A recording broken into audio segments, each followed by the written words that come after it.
Sebagai remaja putri, kita pasti ingin selalu sehat, cantik, dan cerdas. Seperti kelima remaja putri ini, sehat, cantik, dan cerdas tanpa anemia. Yuk kita temukan caranya di sini. Pertama, kita perlu tahu dulu anemia itu apa sih? Anemia adalah suatu kondisi tubuh di mana kadar hemoglobin di dalam darah lebih rendah dari normal. Gejala yang umum dirasakan dikenal dengan sebutan 5L. Selain 5L, kita mungkin akan merasa pusing, berkunang-kunang, gampang mengantuk, dan sulit konsentrasi. Terkadang orang menganggap anemia itu sama dengan tekanan darah rendah.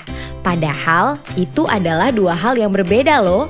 Anemia berhubungan dengan kadar Hb yang kurang di dalam darah. Sedangkan tekanan darah rendah berhubungan dengan kerja jantung yang kurang kuat memompa darah ke seluruh tubuh.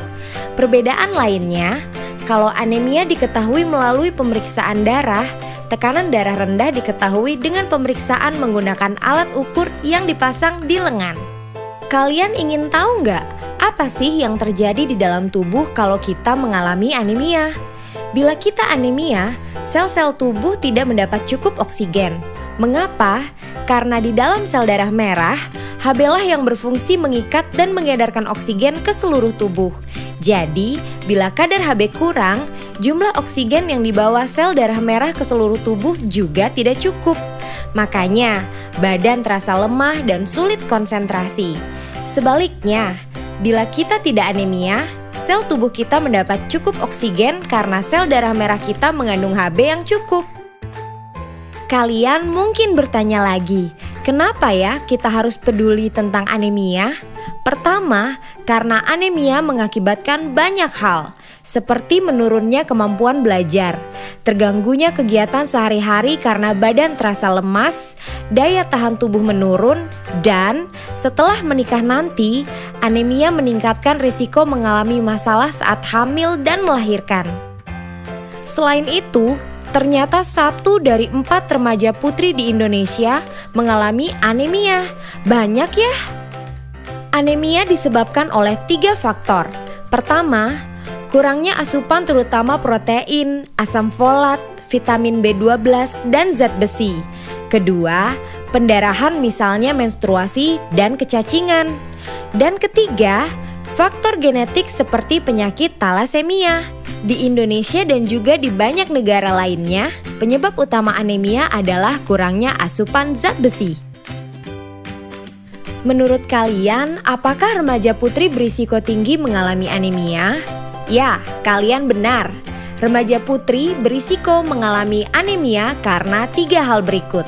Pertama, kebutuhan zat besi yang tinggi karena pertumbuhan dan perkembangan yang cepat di masa pubertas.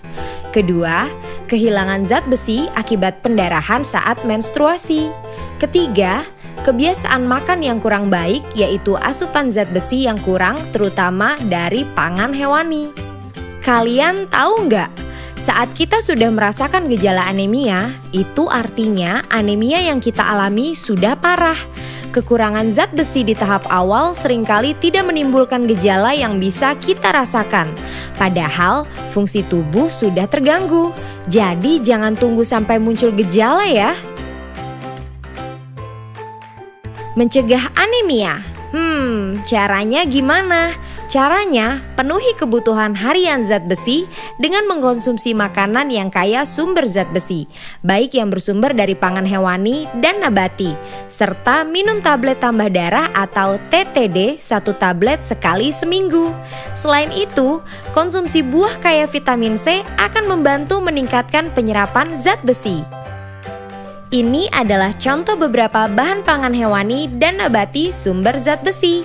Selain kandungan zat besinya yang secara umum lebih tinggi, zat besi dari pangan hewani diserap tubuh dengan lebih baik dibandingkan dari pangan nabati. Sayangnya, beberapa remaja putri tidak mau makan pangan hewani terutama daging karena takut gemuk.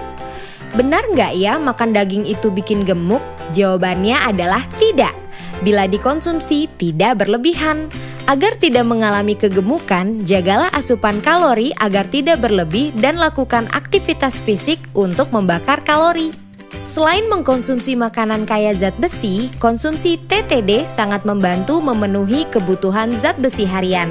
Bagaimana cara minum TTD?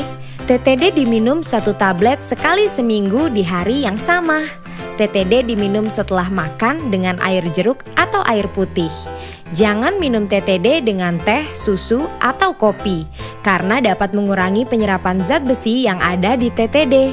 Dan setelah minum TTD, makanlah buah yang mengandung vitamin C untuk meningkatkan penyerapan zat besi.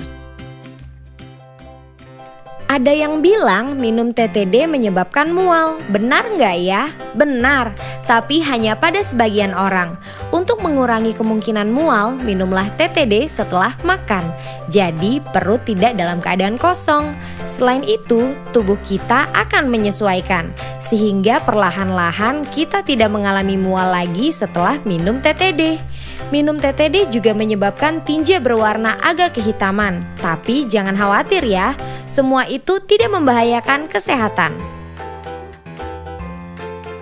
Apakah minum TTD secara rutin berbahaya untuk kesehatan? Jawabannya adalah tidak, karena tubuh kita mempunyai pengaturan zat besi yang otomatis. Bila tubuh kekurangan zat besi, maka asupan zat besi dari makanan dan TTD akan diserap tubuh lebih banyak. Sedangkan bila tubuh cukup zat besi, penyerapan zat besi akan lebih sedikit. Zat besi yang berlebih akan dikeluarkan tubuh melalui tinja. Itu sebabnya saat minum zat besi, tinja berwarna agak kehitaman. Jadi sekali lagi, konsumsi TTD tidak berbahaya untuk kesehatan. Dan sekarang aku tahu, bila anemia, kemampuan belajar menurun dan kegiatan kita terganggu. Kurang asupan zat besi adalah penyebab utama anemia. Remaja putri memiliki risiko yang tinggi mengalami anemia. Anemia harus dicegah sebelum muncul gejala.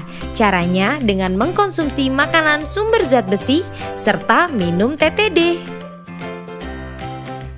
Jadi tunggu apa lagi? Yuk bersama kita cegah anemia. Dengan dukungan guru, keluarga, serta petugas kesehatan, kita semua pasti bisa menjadi sehat, cantik, dan cerdas tanpa anemia.